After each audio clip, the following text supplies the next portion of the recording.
परिवर्तन news channel में आप सभी का स्वागत है। चैनल से जुड़ने के लिए लाइक, सब्सक्राइब, कमेंट एवं शेयर करें। पी अपडेट में डॉक्टर अरुण कुमार राज ने महामारी के समय बदलावों की ओर दृष्टि आकर्षित किया है।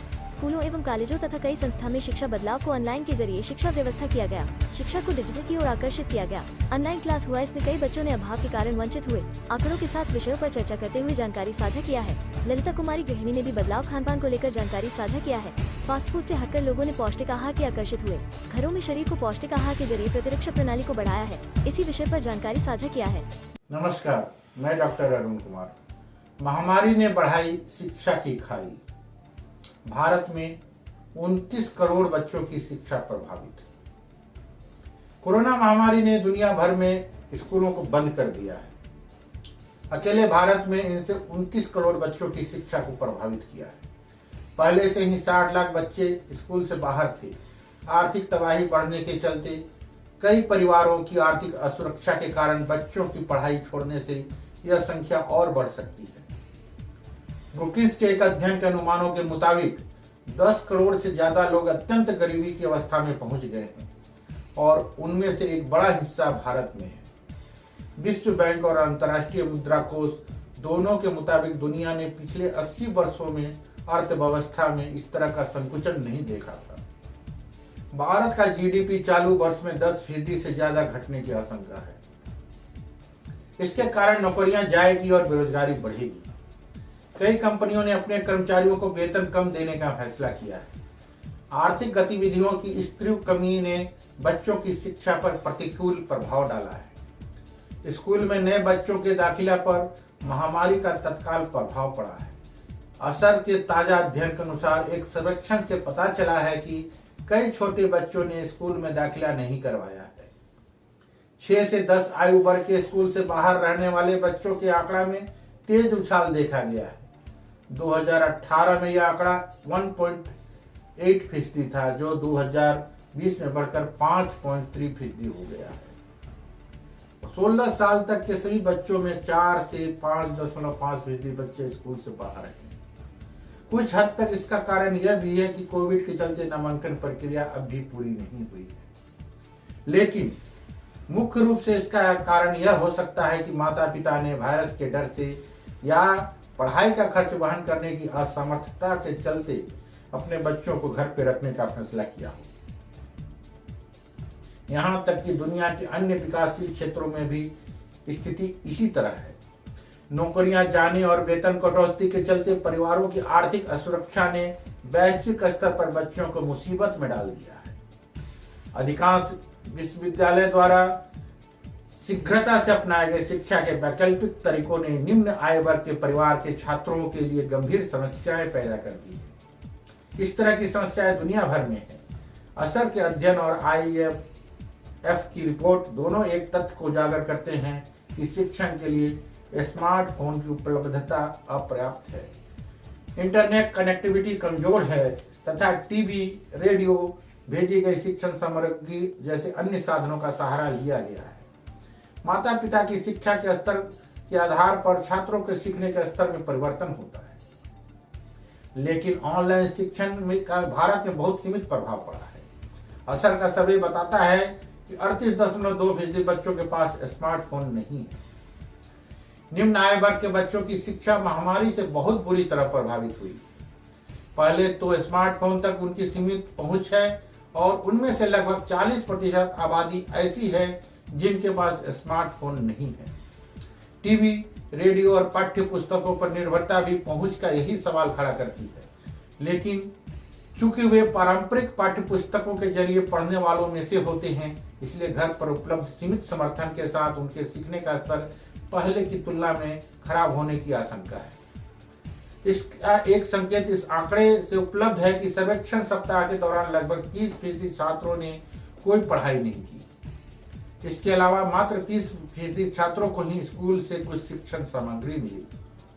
इसकी बहुत कम संभावना है कि निर्धन परिवारों के बच्चे उनमें होंगे। हालांकि असर ने महामारी के मद्देनजर शिक्षण स्तर का सर्वे नहीं किया, लेकिन पहले से ही शिक्षण का निम्न स्तर संभवतः उचित सहयोग के अभाव में और खराब हुआ होगा। इसे सुधारने की आवश्यकता है। बच्चों को स्कूल लाने और शिक्षण के स्तर में सुधार के लिए कई उपायों की जरूरत होगी। पहला, महामारी के कारण बड़ी संख्या में बच्चे घर पर से काम कर रहे हैं। पहले से ही 60 लाख बच्चे स्कूलों से बाहर थे। इनमें 10 से 15 लाख बच्चे और जुड़ेंगे। इन सभी को स्कूल में लाने के लिए काम शुरू कर देना चाहिए। यहाँ तक कि सामान्य दिनों में भी यह मुश्किल कार्य है। हमें सभी बच्चों के लिए 10 साल की शिक्षा का लक्ष्य रखना चाहिए। दूसरी बात, इंटरनेट, स्मार्टफोन और लैपटॉप तक पहुंच इसकी आवश्यकताओं के अनुरूप नहीं है।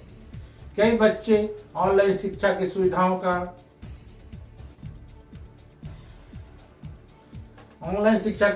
का उपयोग नहीं कर पा रहे हैं, जिससे स्पष्ट है कि ये चीजें अपर्याप्त है। खबरों के मुताबिक लैपटॉप नहीं होने के कारण कुछ मेधावी लड़कों ने चलते आत्महत्या तक कर ली। कई बच्चे किसी खास विषय में काफी प्रतिभावान होते हैं, उन्हें समर्थन देने की जरूरत होगी। तीसरी बात, दूरस्थ शिक्षा प्रणाली का उपयोग जल्दबाजी में बिना तैयारी का किया गया। इससे बहुत मूल्यवान अनुभव प्राप्त हुआ है। अब इस पर आगे काम करना चाहिए। शिक्षण में सुधार का तरीका ढूंढने और वंचित बच्चों तक इसे पहुंचाने का तरीका अब तक नहीं ढूंढा गया है। बेशक टीवी और रेडियो अच्छे साधन हैं, लेकिन हमें दूसरे रास्ते तलाशने होंगे। चौथी बात, बच्चों के सीखने का स्तर देश में लगातार खराब रहा है। असर की सभी रिपोर्ट बार बार इसे दोहराती है। 5वीं कक्षा के कई बच्चे दूसरी कक्षा के सवाल हल करने या किताब पढ़ने में सक्षम नहीं है। हम अब बच्चों के ज्ञान और सीखने के सुधार के लिए दूरस्थ शिक्षा के अनुभव का उपयोग कर सकते हैं। यह बहुत महत्वपूर्ण है। नई शिक्षा नीति अगले सत्र से या उसके बाद लागू हो सकता है। इसका मतलब 3 वर्ष से ज्यादा उम्र के बच्चों की प्रारंभिक शिक्षा पर जोर देना है। सरकार को जल्दी से इसकी नई योजना लानी होगी और काम शुरू करना चाहिए। 5वीं बात, हालांकि नई शिक्षा नीति की घोषणा हो चुकी है, लेकिन यह स्पष्ट नहीं है कि कब से यह लागू होगी। सीबीएसई को इस पर काम शुरू करना चाहिए। धन्यवाद। आपका अपना डॉक्टर अरुण कुमार। बाहर के खाने की आदत छुटी तो फलों और पौष्टिक आहार की ओर लौटे लोग। स्टडी। कोरोना के बढ़ते संक्रमण के बीच दुनिया के कई देशों में लॉकडाउन चल रहा है। लॉकडाउन ने हमारी दिनचर्या बदल कर रख दी है। लॉकडाउन के दौरान हमारे रहन सहन से लेकर खान पान तक हमारी बहुत सी आदतों में बदलाव आया है। लॉकडाउन से पहले बड़ी आबादी अक्सर बाहर के खाने पर निर्भर रहती थी। होटलों, रेस्तरां से लेकर ठेले खोमचे पर लोग खाने से लेकर चाट, पकौड़े वगैरह खाते थे। लेकिन इन दिनों जब लॉकडाउन में होटल, रेस्तरां वगैरह बंद है, तो लोग अपने ही घरों में पौष्टिक खाने पर ध्यान दे रहे हैं। चाट पकौड़ों भी लोग घरों में ही बना रहे हैं और स्वाद ले रहे हैं।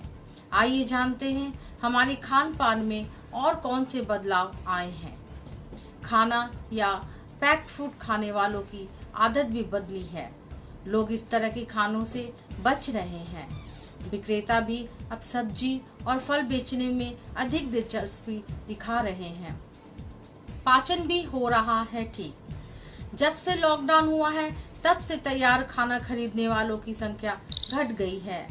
लोगों का कहना है कि घर के खाने से हाजमा भी ठीक है। खान पान में आए ये बदलाव लोगों के लिए फायदेमंद साबित हो रहे हैं। मीठा और नमक की मात्रा भी घटी। आम दिनों में लोग नमक और मीठा अधिक खाते थे। जब से लॉकडाउन हुआ है, तब से इसकी मात्रा भी घटी है। लोग अपने खान पान को लेकर ज्यादा सतर्क हुए हैं। स्नैक्स खाना भी कम हुआ।